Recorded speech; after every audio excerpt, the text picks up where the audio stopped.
Welcome everyone, and thank you to those joining us live and to those listening in afterwards. On behalf of my co-moderator, Katherine, I'd also like to warmly welcome our guests today, pharmacy heroes, who I will be shortly introducing. I'm Lina Badr, joining down the line. I'm lead for Workforce Transformation and Development at the International Pharmaceutical Federation, FIP. FIP is the global leadership body for pharmacy, and through our members, we represent over 4 million pharmacists, pharmaceutical scientists, and pharmacy workers around the world.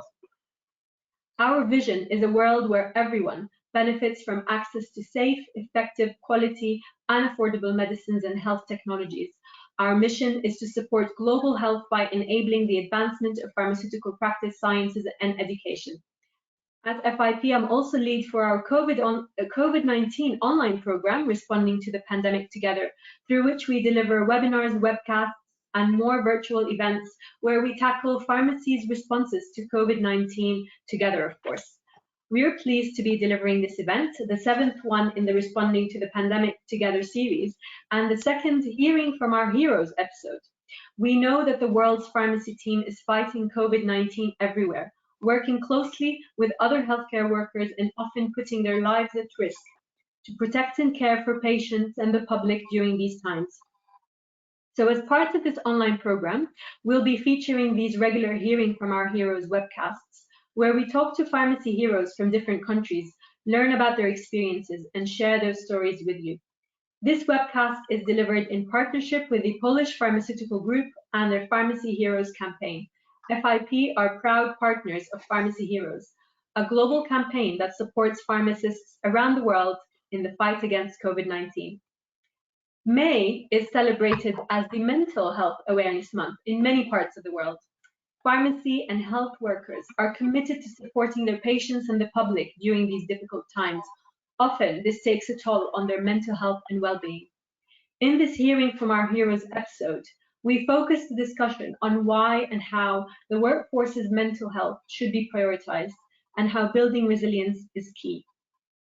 It is now my pleasure to introduce Katherine Duggan, who will be leading the discussion today. Dr. Katherine Duggan is the Chief Executive Officer of the International Pharmaceutical Federation. She's responsible for visionary leadership, support, development, and advocacy across the 151 member organizations and the 4 million members FIP represents. She's responsible for developing and delivery the strategy, planning, and working across global organizations such as WHO and the UN and other international professional groups. Hi, Katherine. Hi, Lina. Lovely to be with you today. Thank you. I have a quick question for you, Katherine, before we introduce our other guests. Can you tell us why is it important to talk about mental health and resilience?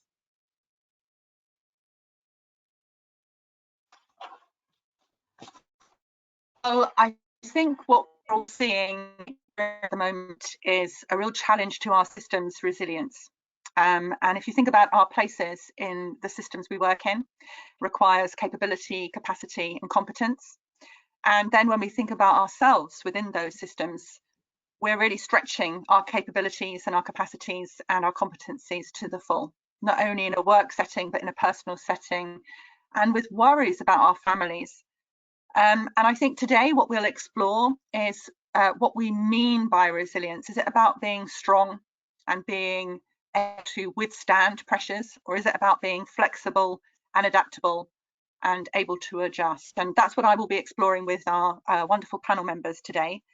And I think the idea that we may all need to take a check of our mental health and well-being is the grown-up resilient thing to do. So we'll encourage that. Thank you, Lina. Thank you for that, Katherine. I'm pleased to now introduce our guest.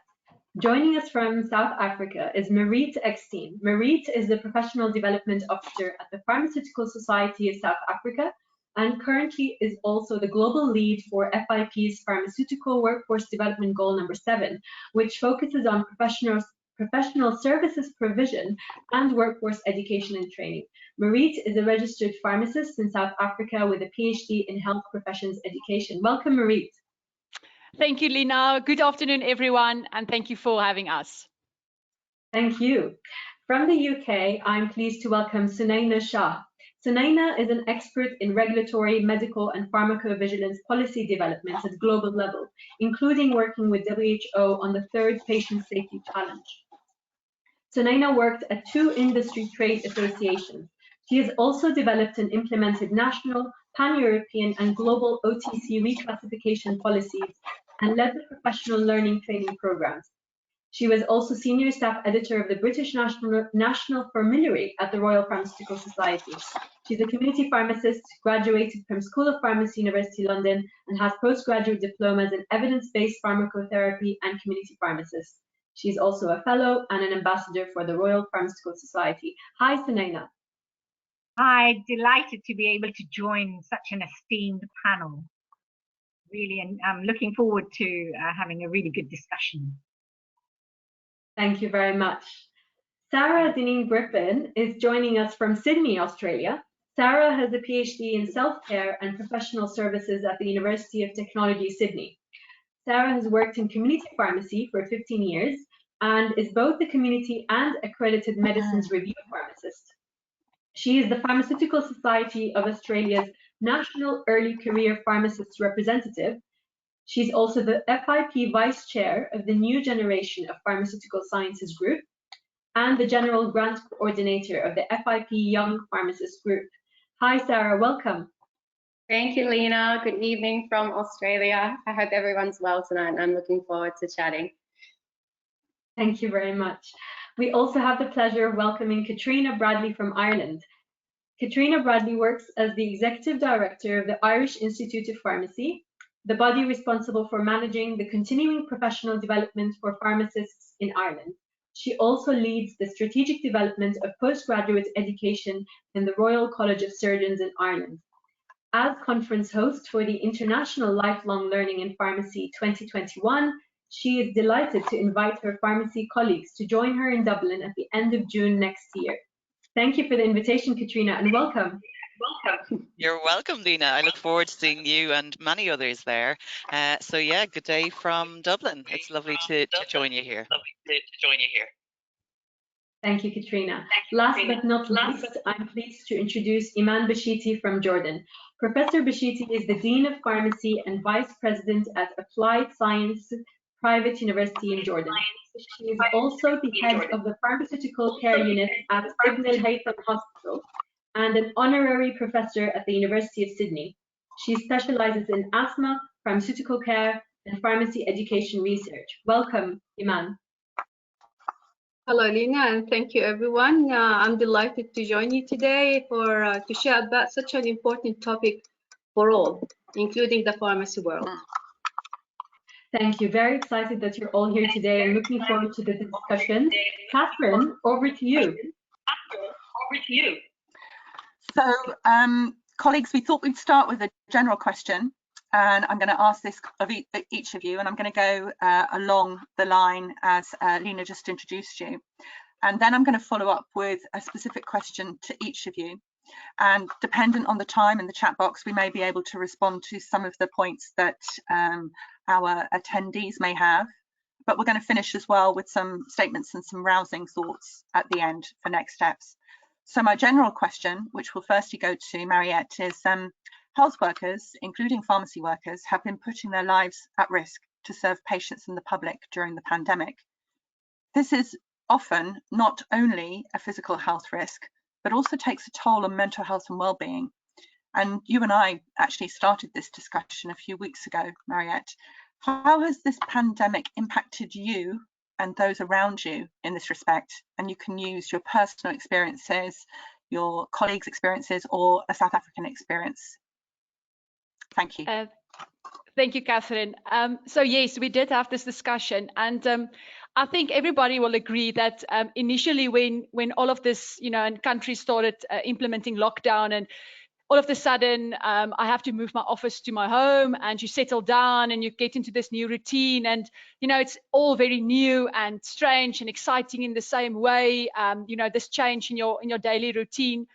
And then for me personally, I've got to a point actually one evening, and it was almost halfway through our lockdown in South Africa, just after our president extended it for another 2 weeks.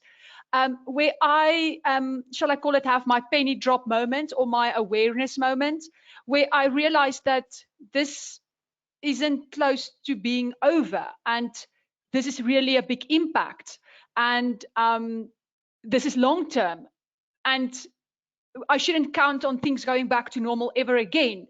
And that kind of created a little anxiety with me. So much so that I've sent a message to my colleague Anri, and I told her, listen, I'm not having a good day today. I'm really a bit emotional. I'm scared to some extent. And for myself at that moment, I didn't pick up that my mental health wasn't in a good place, but she did. And she advised me and said, Marit, your mental health is more important than everything else. Just take the day if you need it and work through your emotions and let me know how I can support you. And I think that is so important to know, that I think 99% of the time we're not realizing it within ourselves. We need a good colleague or a good friend or a good family member.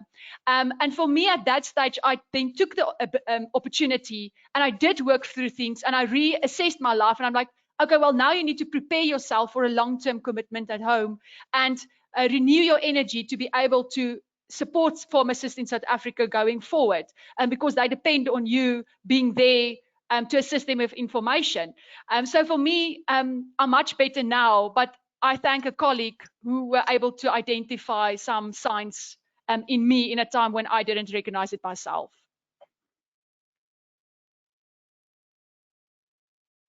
That's so wise, Mariette. I think understanding that by being strong and getting on day by day may shield some of the actual feelings that you're experiencing.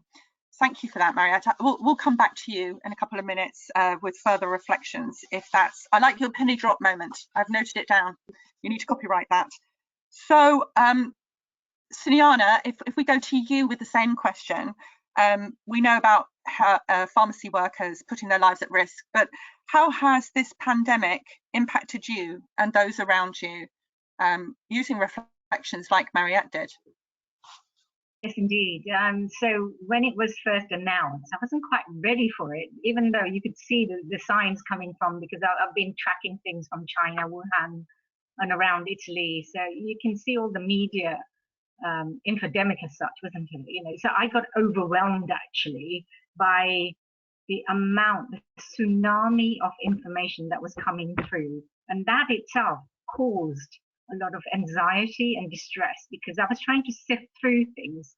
And I know FIP's got the myths and facts up and ready now, so that's a great resource to turn to. But in those days, you know, in the early days, it was difficult to work out what's actually the myth and what's the fact, and be equipped to be able to deal with all that information. It just caused a little bit of anxiety, a little bit more stress. And the other thing I noticed is how privileged we are, especially in the UK, to have running water. Now, this may sound trivial, but there are some parts of the world where, you know, water, fresh running water, is a scarce commodity. So we're indeed privileged. We've got the washing your hands technique down to completely understanding how to do it properly. But let's face it, how many of us really wash their hands properly using the correct technique in those days, you know, before the pandemic? I don't remember doing it for 20 seconds. And in the same way. And you've got to actually ensure that this becomes part of the routine. So it's just added more things to do, more things to work out, how to combat some of the anxiety, some of the information, how to put that in practice every day. And it's sort of a vicious cycle at the beginning. And then you kind of get used to the routine and do the keep calm and carry on. And just be. You do, yeah. You do get used to the routine, but I think the routine in itself is very wearing, isn't it? It's very wearing. That's yeah. I don't know, this sounds a bit crazy, okay, but if you get your shopping coming in, delivery, if you're lucky to get a slot, and you, in the early days, you know, you were obviously trying to stay at home, do the government advice, stay at home, protect the NHS, save lives. So very clear public health messaging was announced in the United Kingdom. So delivery systems, especially for my elderly mother. It was quite difficult to get a slot. We got the things through, and you're really worrying about trying to clean it all, and it adds even more anxiety to the already kind of crazy busy job that you've got. So I'm just giving you an example of how little things that we didn't used to do before can become quite impactful, and you have to kind of watch your mental health.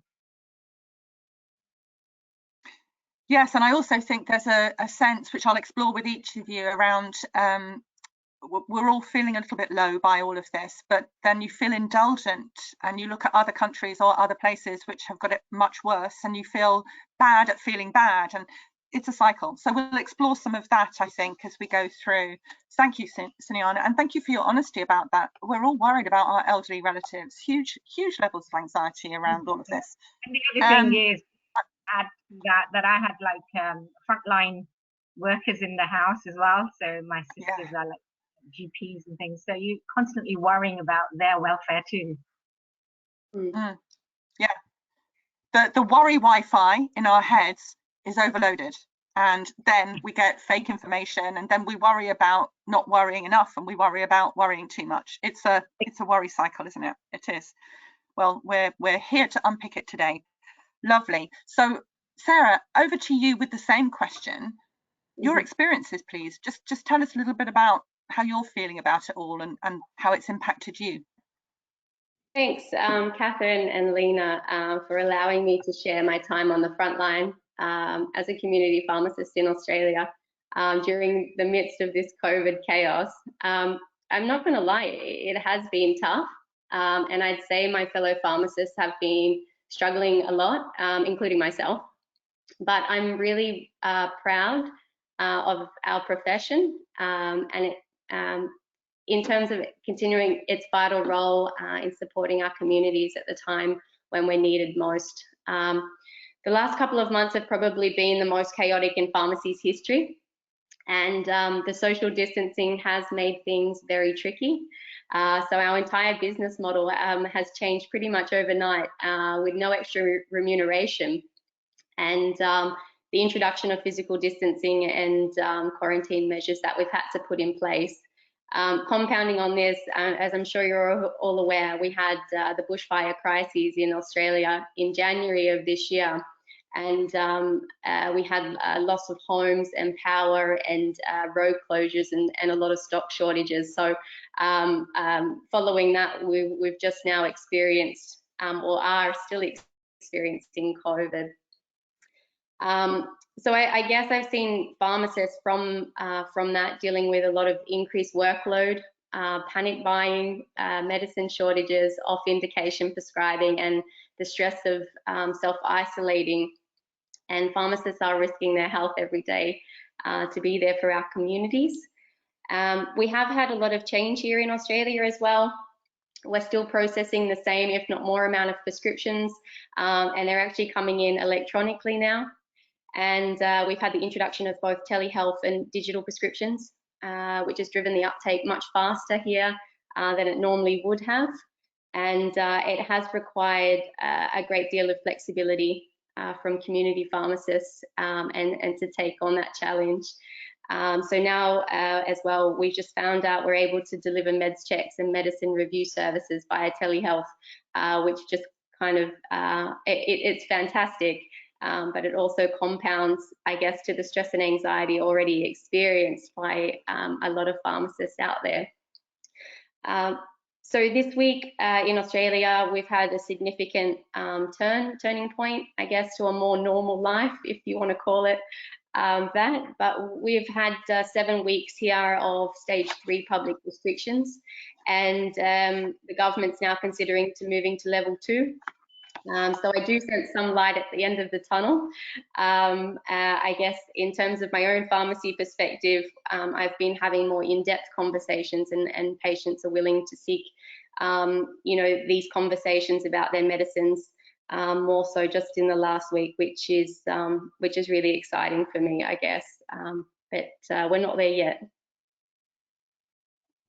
we're not there yet, but you've made great progress. And I think it's worth noting, Sarah, that some of those changes that you've seen would normally take 6 months minimum to implement.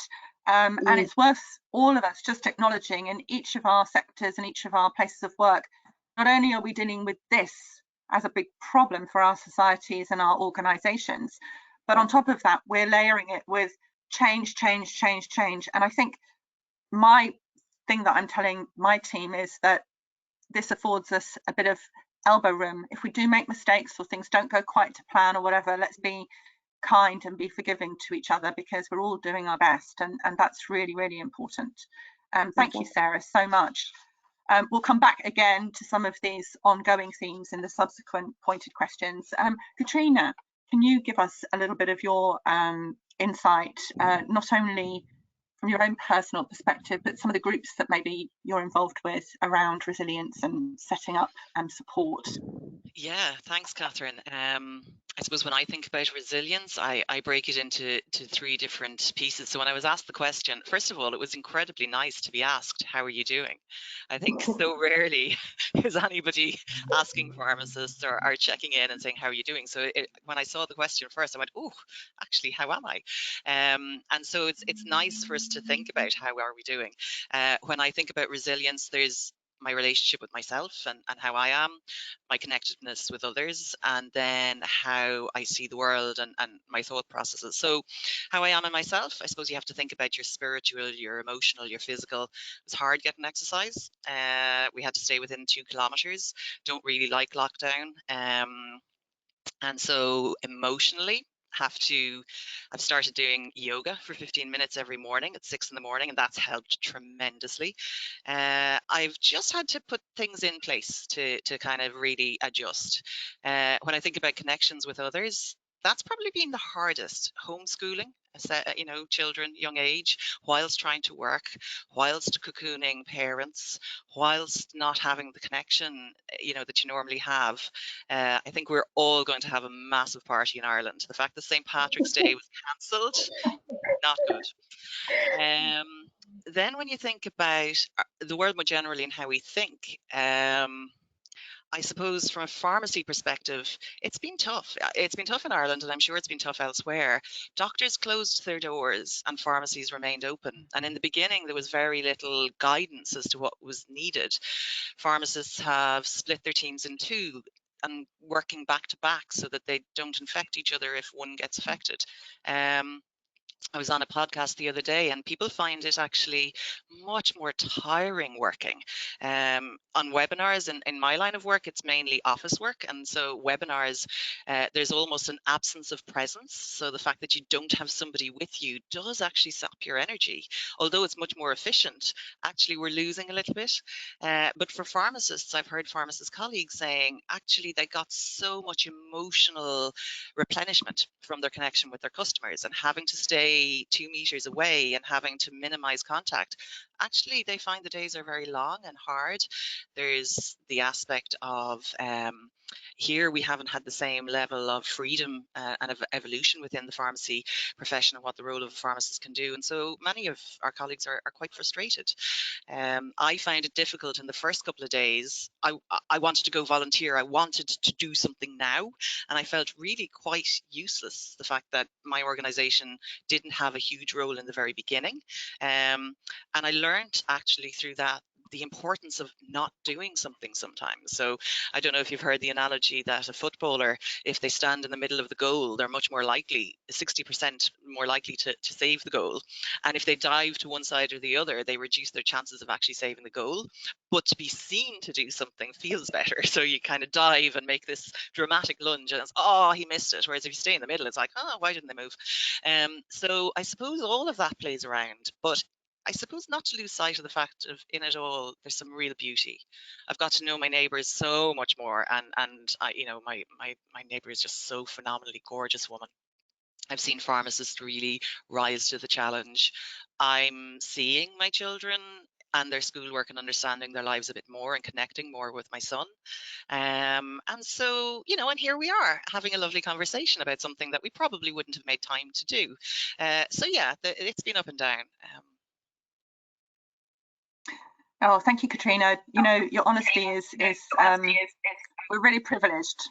We're really privileged to have such honesty from all the panel members. But I would say it's very interesting to me how we are accessing the fact that we need to talk about things more, and maybe that's something we should take with us into the new normal, or whatever the words are going to be, the post-COVID life that we come out of, when, you know, at that point.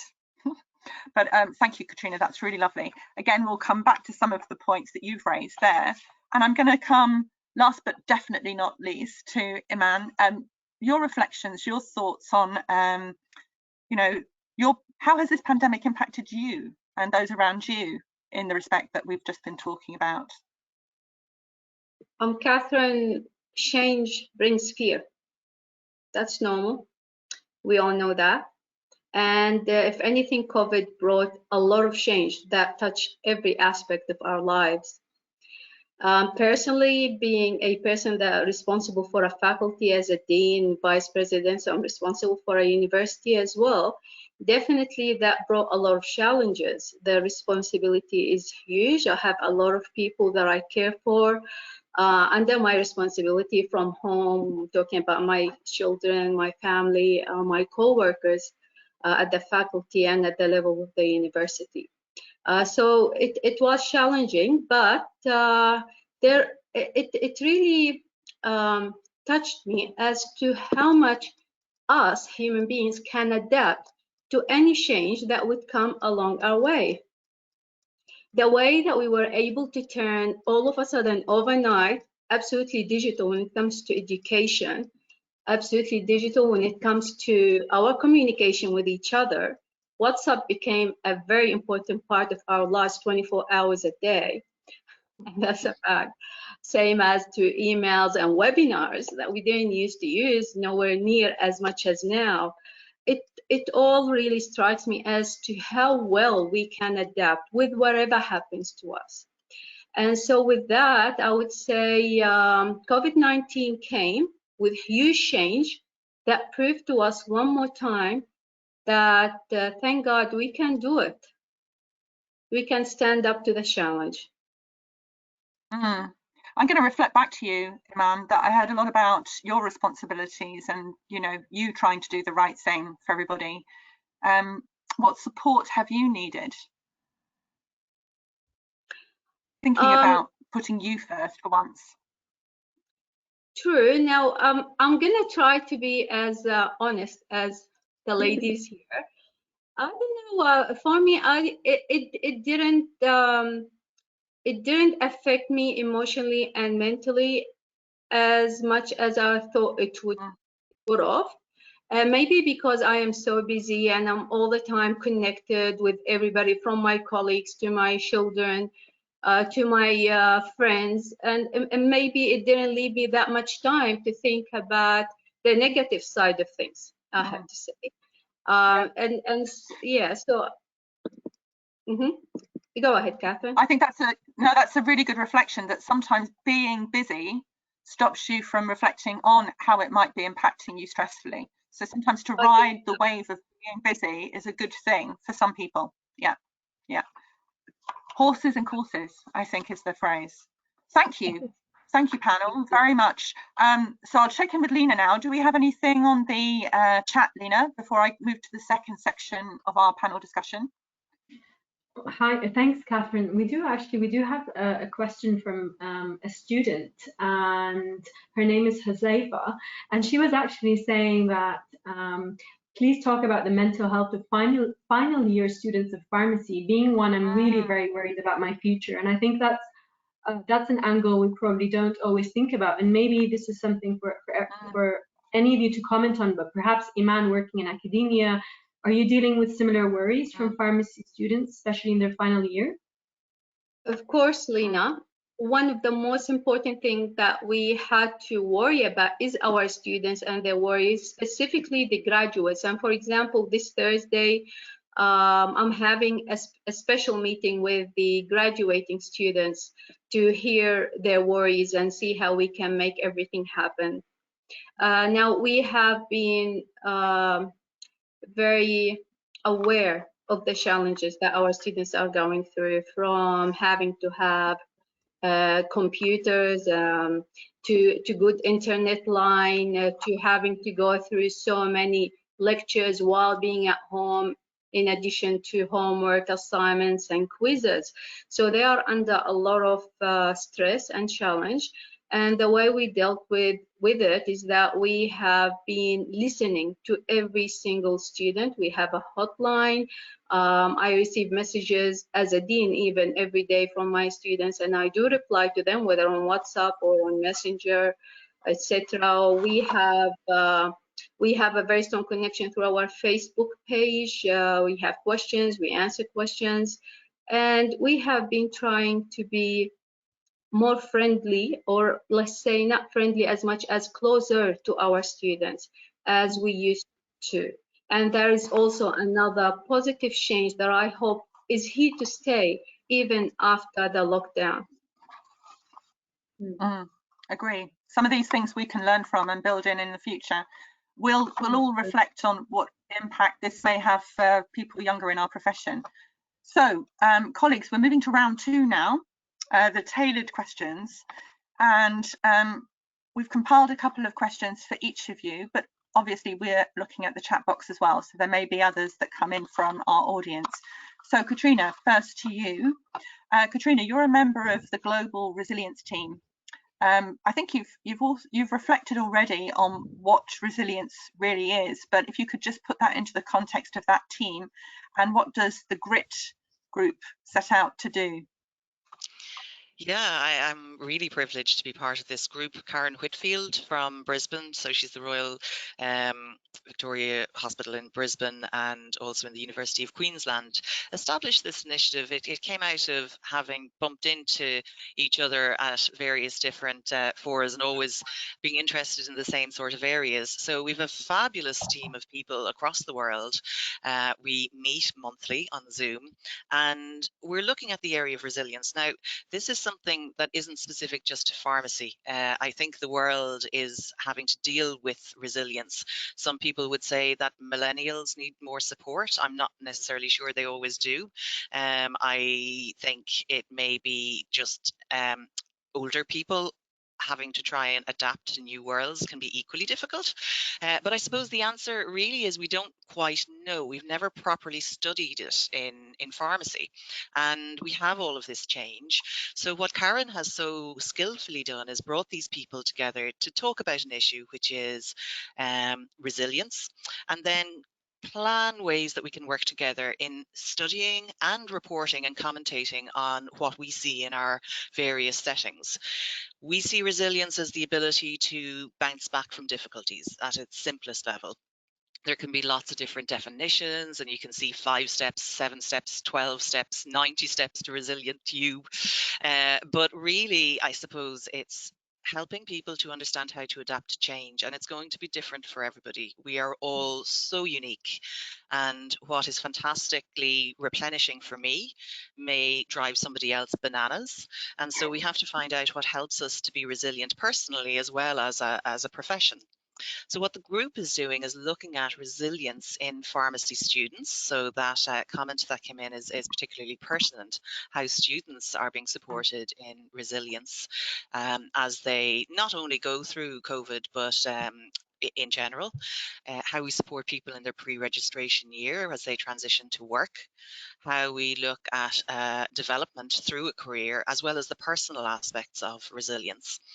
And we were really fortunate with the foresight of Karen and all the others on the group. This group was actually established well before COVID came along, but now this has given us the perfect setting to really look at the whole object of resilience. So what we'd ideally like to do is to measure, use validated instruments to measure resilience at different points of the pharmacy journey, career journey, but also to compare across different jurisdictions. So it's really interesting, that last question about graduating students. In Ireland, we graduate them all really, really quickly. quickly, and they're out in the workforce contributing. So everything was pulled forward in order to be able to do that. And so they're already out as part of the workforce and shaping how they'll see pharmacy. So in real time, shaping their own future and that of their profession, and contributing to the care of patients. So the GRIT team, I'm privileged to be part of it. We are a group of practitioners, academics who are virtually located, and delighted to hear from anybody who'd be interested in knowing more about it. For the moment, what we had, Karen had a real problem. Everybody wanted to be part of it. So she has a core group where we're starting to do some research. And I think research and data is what we actually need. We need to understand. There's some specific things about pharmacy, I think, that can deplete our resilience. I think we can be perfectionist, which is brilliant in dispensing, but not necessarily always helpful in our lives. I think we have a real skill in identifying error and risk and problems. And if we didn't, we wouldn't be good at our jobs. But if that spills over into our life, it means we can sometimes focus on the risks and the issues and the problems rather than necessarily seeing all the positivity and optimism. So I'm doing a webinar with our Irish colleagues tonight on the role of optimism. And I know I, for one, would have thought optimism, yeah, fine, that's great as a personality trait, but actually when it comes to a job as a pharmacist, you know, gamblers are optimistic, pharmacists aren't, we're conservative. And actually what we have is a professional pessimism, which is a really good thing. It sounds bad, but professional pessimism is what makes us very, very good at what we do. However, if that spills over into our lives, maybe we're a little bit more prone to pessimism than others. And we all have had the experience of rolling our eyes when you've got this highly optimistic clinician who tries lots of things and you're like, well, what about the interactions and the contraindications and the potential therapeutic overdosing?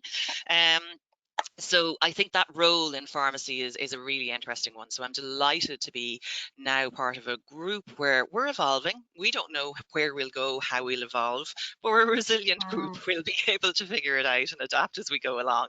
And we'll make it up as we go along, but what we do will be fabulous quality. So I think that's the kind of juxtaposition in pharmacy of resilience and optimism with rigor and quality, and I think, you know, we just need to acknowledge that. Well, that's super to hear, Katrina, and I have to say FIP will be looking with interest in how we could support or amplify any of your messages, but I think a little bit more grit is what we all need. We need the facts, we need the evidence, we need the support, but we also need to be optimistic and take what we can from this. So that's a really good mantra. Thank you, Katrina, so much. Lovely. My next question is for Mariette, and it's really from your perspective in your role. Could you reflect for us what it's been like for pharmacists in South Africa? What factors have exacerbated stress and fatigue for pharmacists? I'm sure it will really build on some of Sarah's experiences that she's mentioned already, but there will be differences, and I think that's what we need to all understand. Our experiences around this is shared, but sometimes they are different as well because we live in different places. What level of awareness and response on mental health and well-being of the workforce is there, or are you using in your role to put in place? Thank you, Mariette. Thank you, Katherine. Yes, if I could talk about things that add to, or factors that add to this stress of pharmacists in South Africa, I'm going to categorize it into three, or you can group it together in three areas. So firstly, it's the work environment. I think everybody can agree that, and Sarah so elaborated on that in detail. So the workload increased all of a sudden. Your work environment changed. So with the increase in workload and the uncertainty of the changing work environment, pressure increased as well. Now that, you know, we can't go anywhere, so why would you take leave? Or in some cases in South Africa, the working hours were reduced. So now you no longer have that spare hours for a weekend off or something. So people work very continuously. So no off days or, you know, limited off weekends or things like that. And then I don't know about my colleagues on the call, but initially the enforcement agencies from time to time change their standpoint or their view, or something that was a policy or announced last week you find today is not a policy anymore. It's not the direction anymore. So and of course the ongoing changes in terms of personal protection equipment, all of that adds to anxiety and Katrina, you so clearly said it, we are achievers, so we want to read the guideline, comply with the guideline, and be successful. And now we don't have that that opportunity anymore. So it really exhausts us not to be able to maybe control the situation or have control from our own side. So the work environment, it definitely adds a lot of stress. Second to that, and I say this with a lot of respect, but is our patients and the public. I mean, everybody just reads 2 Facebook posts or something on social media, and all of a sudden they are now a health expert. So we deal with patients in pharmacies who have drink a lemon and soda mixture because someone said that kills viruses, and here you are with your full range of antibiotics and stuff that you as a pharmacist believe in or wants to sell. So and a lot of it is fake news, and it's exhausting as a pharmacist to try to convince the patient in a very respectful way that where's the evidence or where's the sound facts for certain things. So it's fine to do it to 2 or 3 patients, but if every patient that come to your pharmacy have a query or a question, or you maybe have to repeat the same information over a number of times on a day. And I think someone on the call also mentioned, Sarah, maybe it was you, that doctor practice is closed. So and patients like face-to-face consultation. So now you've become that person. So they want to know from you when the president is going to lift the lockdown, and we don't have the answers, which adds to Katrina that we still feel that failure, that we don't have the answers. We normally do have all the answers. We saw, I think, around the world the panic buying. So now and unfortunately even panic prescribing. Doctors that prescribe things for patients, and you as a pharmacist are against that, and you have to express that to the patient and to the prescriber, and that's exhausting. And I think lastly, and that's I think the reason for today's call is the last factor that adds stress is personally. Katrina, like you said, you have children at home. So pharmacists are working through the lockdown. We are essential services, but the schools are closed, and there's no certainty. The layout that they gave us, or the estimate, is that grade 1s will only return to school on 21 September this year. You can calculate that's 100 and something days from now. Where must that child go? Where must the final year school children or the students go? And also, every single pharmacist is concerned that they will be the one taking the virus home to their loved ones, to the elderly, to the elderly mother at home, or the elderly parents. So that's really, really adding a lot of stress in the over and above complying with all the good pharmacy practice guidelines and all your legislation and all your stock control, everything. You already had 100%, your capacity were filled, and we've just added another 100% that you need to comply with. And Mariette, what you just said is that every single person at the end of that is an individual person carrying their own personal stresses. So it's an intriguing amount of overload we're all experiencing at the moment, and the word resilience, or perhaps not thinking we need to be strong and stay strong, we just need to be as good as we can be. Maybe that's what we need, the message we need to get. And building on that, then I'm gonna go Sunyana, and I think this is quite a personal one, really. That's why I've done the link from being the professional in practice to how are you coping in lockdown, and what tips would you have for pharmacists listening to us? So it's almost pulling from what Mariette and Sarah have said previously into what tips could we give pharmacists that you're absorbing from this call?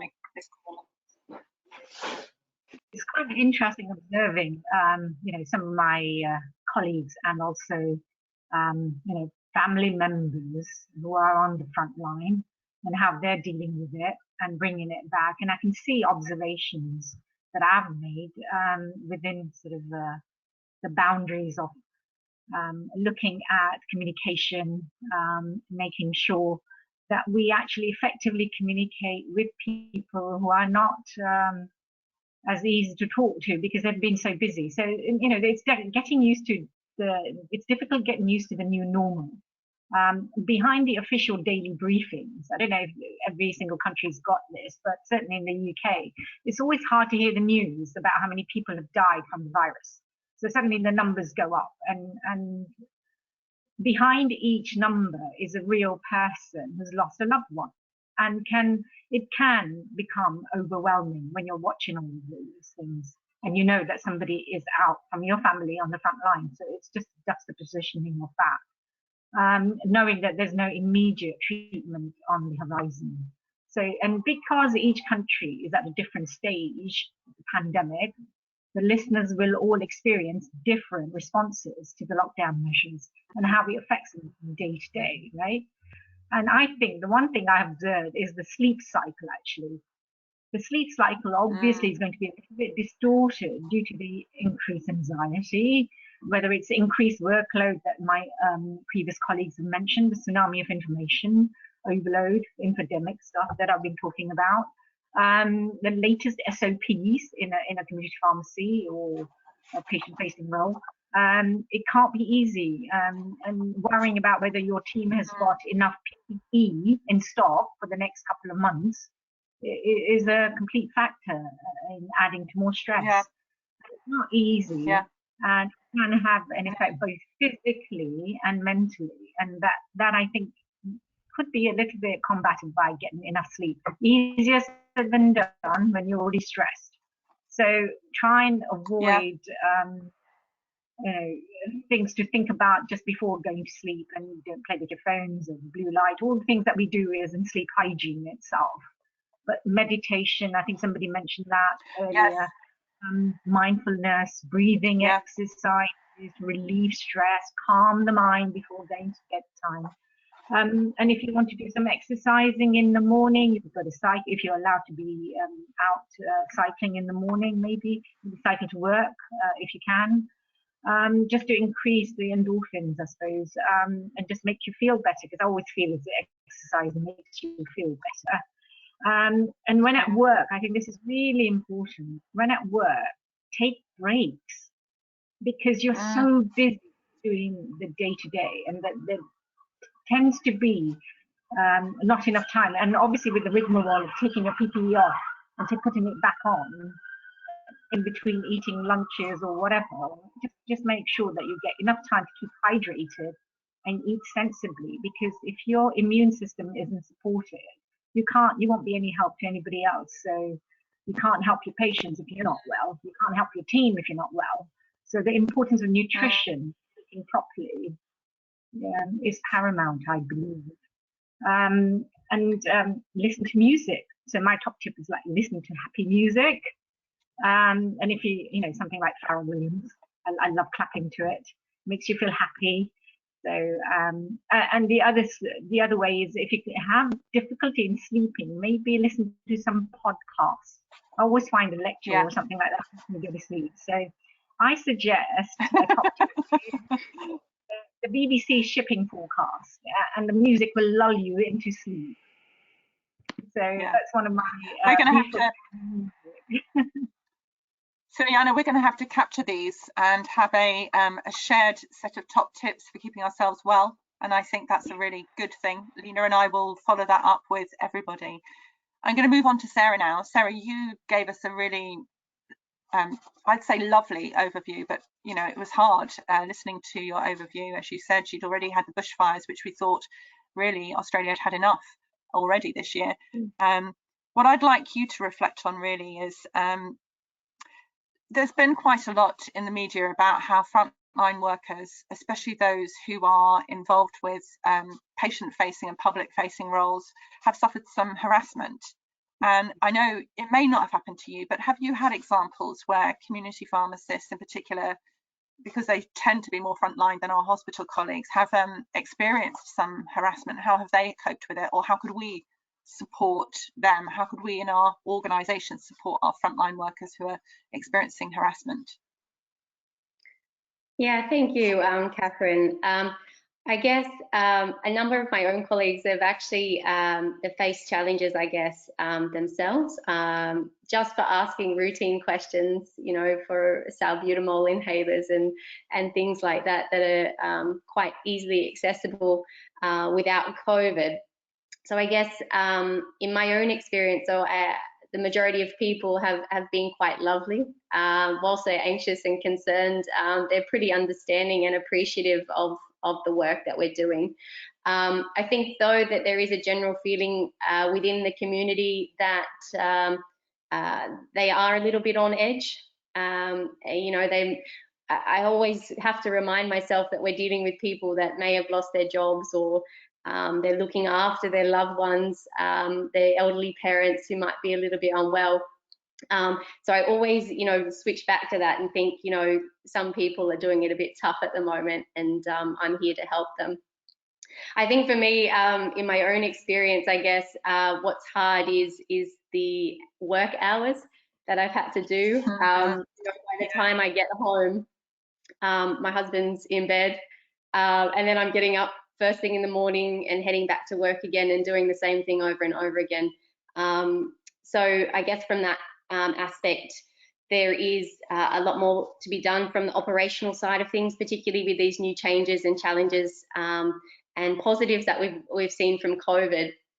And I guess from my own family's perspective, I think there's a lot of I guess uncertainty, given that I am dealing with the public, and from me catching something, of course it's my job, but I guess it does worry my family in a sense as well.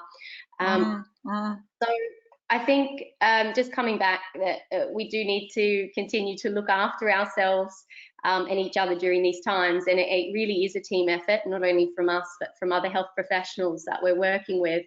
And I think the key word here is flexibility, and really supporting each other throughout the time. So I've also put together a list of my top tips. And, I hope this will contribute to whatever document you're putting together, Katherine. For me, my tips: know your own limitations and know when you need a break. In Australia, we have the Pharmacist Support Service, which is related to the demands of being a pharmacist in Australia. So I encourage pharmacists who are listening from Australia to access their services in the tough times. Coming back to one of the other panelists mentioned about eating lunch, remember to take breaks and get some vitamin D. I think that's incredibly important. Think of creative ways to stay connected with others. My family and I have been having Zoom dinner and drinks on the regular. So you know, think of fun, creative ways that you can keep a little bit of sanity, and also be positive. I guess new and unusual, there will be significant benefits that we will see post-COVID. So yeah, stick with it.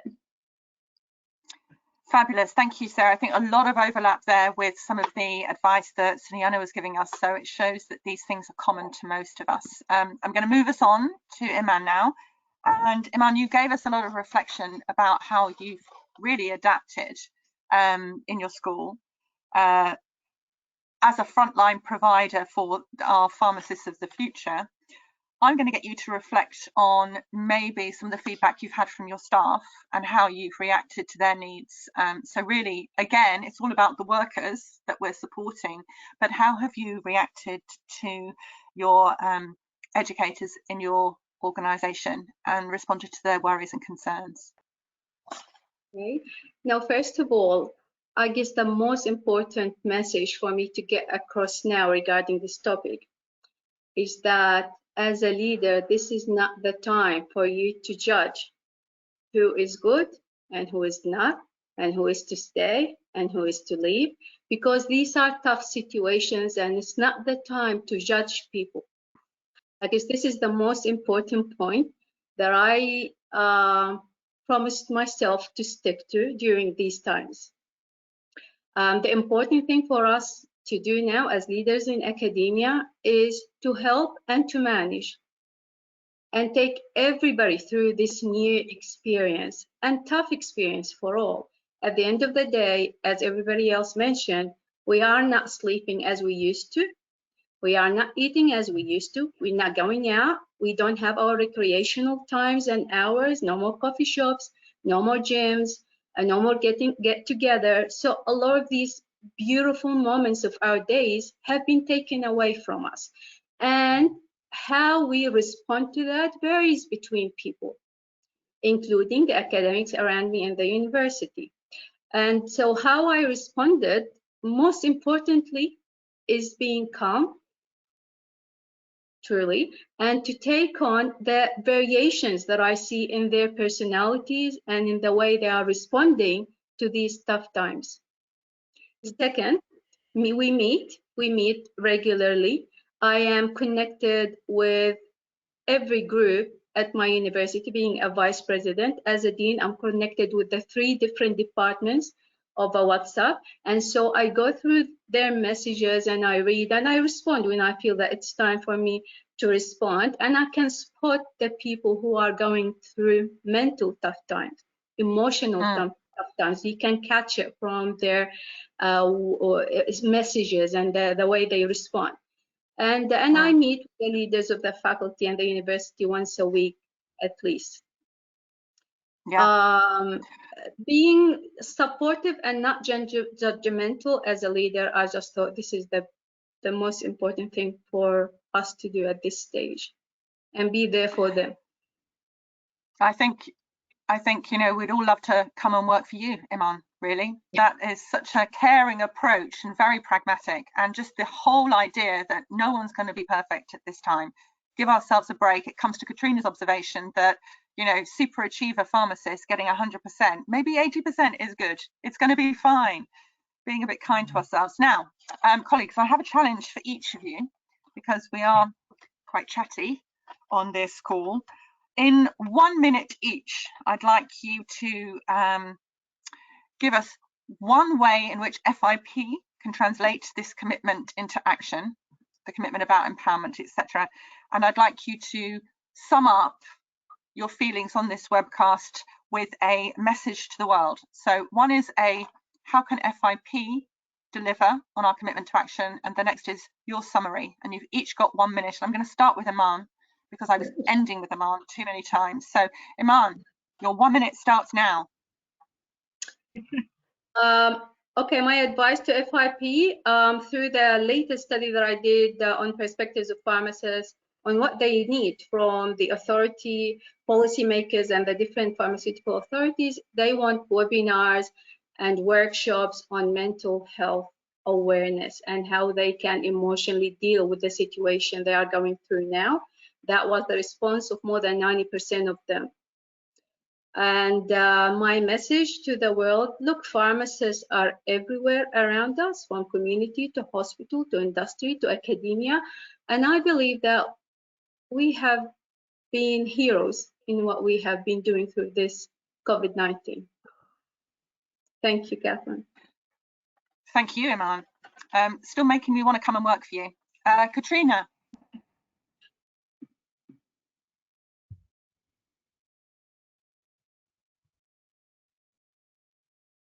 I can't hear you, Katrina, sorry.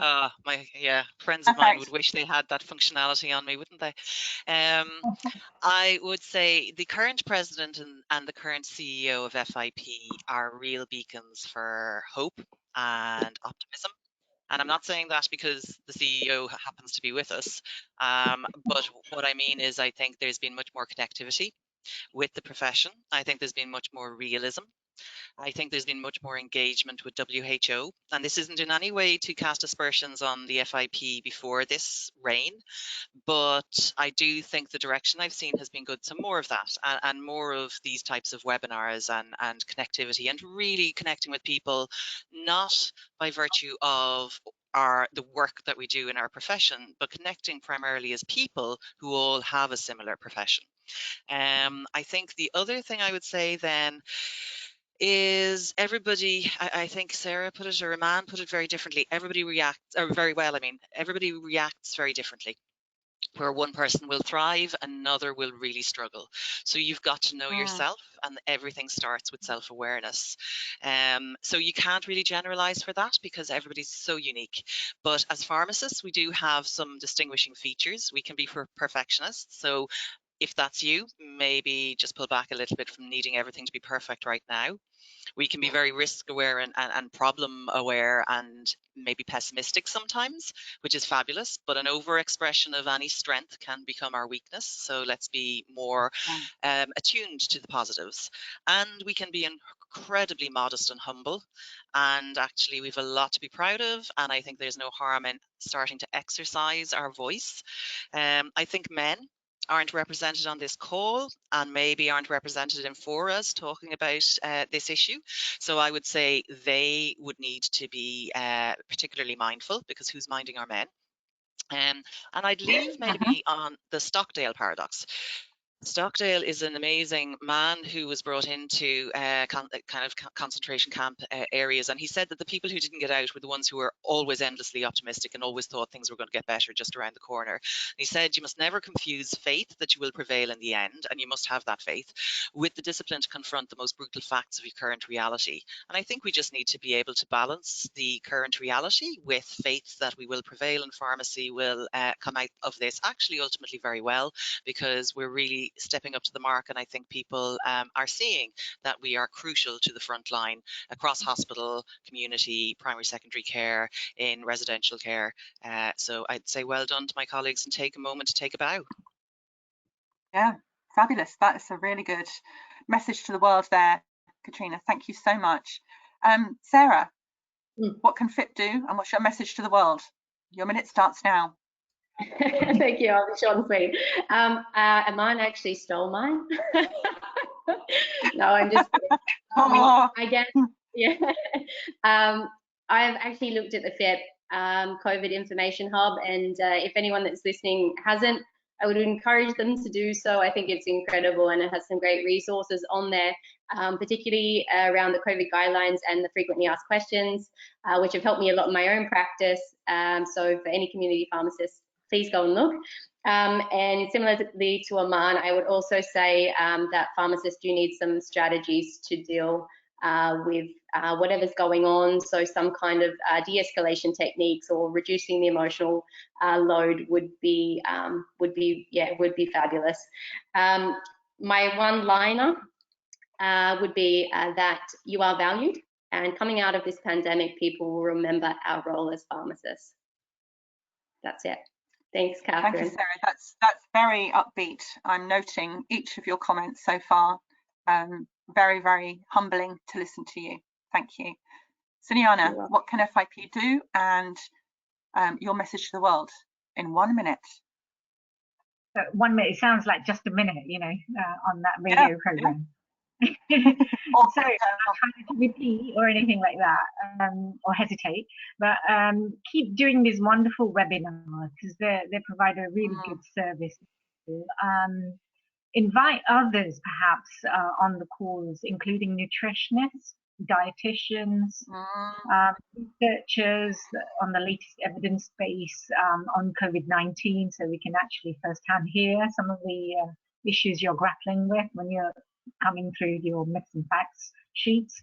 The latest evidence base would be really interesting to kind of keep up to date on a regular webinar. And I think the best thing to do is to have a balanced mind, keep calm in a quintessential British way. You know, I'm going to say this, right? Keep calm and carry on, and washing your hands, and wear your PPE. That's it. It's simple as that. Thank you, Sunyana. And even though some of us living in Britain may have other nationalities, maybe a little sing-along would be a good add into that as well. Just saying. Clapping your hands with a happy song. Irish. Yeah. Or just shouting your head off. It's amazingly good. A bit of George Michael is good for that. Mariette, over to you. I've got you to your charge now is, what can FIP do, and what's your message to the world in 1 minute? Thank you, Katherine. So I'm going to concur what my colleague said, that FIP is really taking the lead. And I think we are privileged to have an organization that provide us where needed with information. I think what is important is that we should at all costs avoid burnout of healthcare professionals as they are needed to serve. So one suggestion to FIP is maybe to link up with your 151 member organizations and just find out where member organizations are having things that they do or activities or projects to support the mental health of their members, and maybe share some of that, because sometimes you're just stuck in a place where you can't think of something to do. Yeah. But if you hear other suggestions, you can filter it in your own country. So I think that is very important, is to create that awareness that through member organizations, because that's how you're ultimately going to reach that 4 million pharmacists.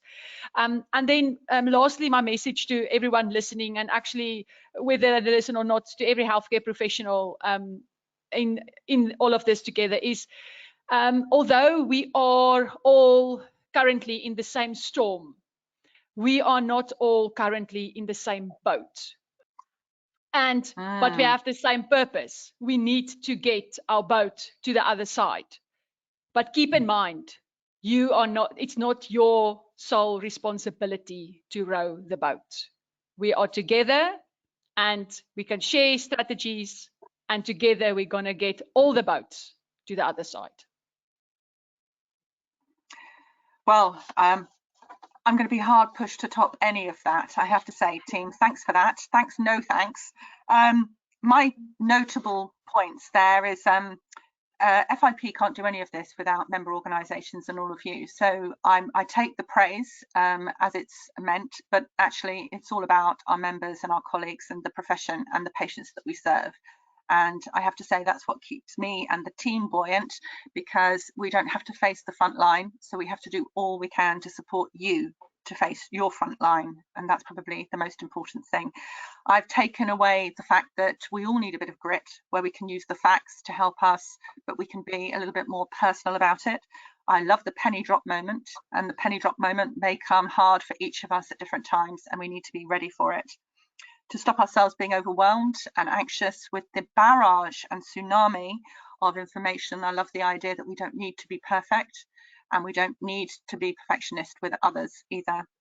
I really love the beautiful moments. Iman, I think you mentioned take the beautiful moments, or remember the beautiful moments, make beautiful moments for ourselves now. Kind of think about what we are doing every day and what we are experiencing, rather than that sense of loss, what we can't do, because we can't do anything about that just yet. What I am taking from this, though, is I have 5 sheroes on this call, and we have a wealth of others in our profession, men who may need such a call. We need more of these. That's what I'm hearing loud and clear, and we need to engage not just other professions, but across our profession as well, across our different regions, and maybe untap the be strong and stay strong into what is it like for you and how are you coping, and can you share it with another colleague? Anyway, thank you, my panel, my 5 sheroes, and over to another shero. I'm going to hand over to Lena now, who's going to wrap up for us. And I want to say thank you to Lena and to Neela, who are 2 of my team who have been performing wonders in the background for this panel discussion today. There will be more of these, and I think that's where we're going to have to really draw a close to today's conversation, because we're running over. But we'll do the chat, and we'll do the follow-up, and we'll set another one that may be more open. Thank you all. I feel really blessed to have chaired this, and good luck, all of you. And Lena. Thank you very much, Katherine. It has been very interesting being down the line from this conversation. I think I've had probably different emotional phases, really touching moments. I think really good and sobering to be a part of this very honest conversations. And I think it's at these moments where we are reminded we are not alone, and we are really all in this together. And that can't be truer for anything else we've been through our lives. We've got a lot of comments and questions from everyone, but I think that our panelists have really answered them. Some questions about how do you prevent burnout? How do you keep yourself motivated? And I think a lot of you have given top tips about that. And we have a comment actually I want to share and read from Dalia from Bahrain, who's saying, we can all agree that pharmacists no matter in which field of work, are people who will react to the crises differently. So the message that must be delivered to employers and people in leadership is to be aware of these differences. Some of us might rise up to the occasion at different rates or times, and some may not rise up at all. So I think that really summarizes a lot of the sentiments here, especially those shared by Iman. And that was a great message. Thank you for that, Dalia. Katherine, before we wrap up, I do want to ask you what your message is to everybody listening. Well, I think it comes to Mariette's point about the boats. I really love that we're all in the same sea, but we may not all be in the same boat. We're all in different times. And I've often used the analogy of the FIP ship. I think it's our role to guide and support, but to learn and not replicate or duplicate. And for me, I think it's about showcasing and shining a light on what works for the people, as Katrina said, but also the profession and the patients. So we'll come to each of you about personal reflections, but also what are you doing in your institutions and organisations to help and support patients, but also our profession. Lena, we have more to do. You know that every time we do one of these webinars, we end up with a to-do list as long as our arm, but that's our job and we are honoured to do it. So thank you. Thank you for that, Katherine. Shoulder to shoulder, shoulder to shoulder. Absolutely, shoulder to shoulder, always. Thank you so much. And with these very powerful messages from all of you, we will wrap up today's episode.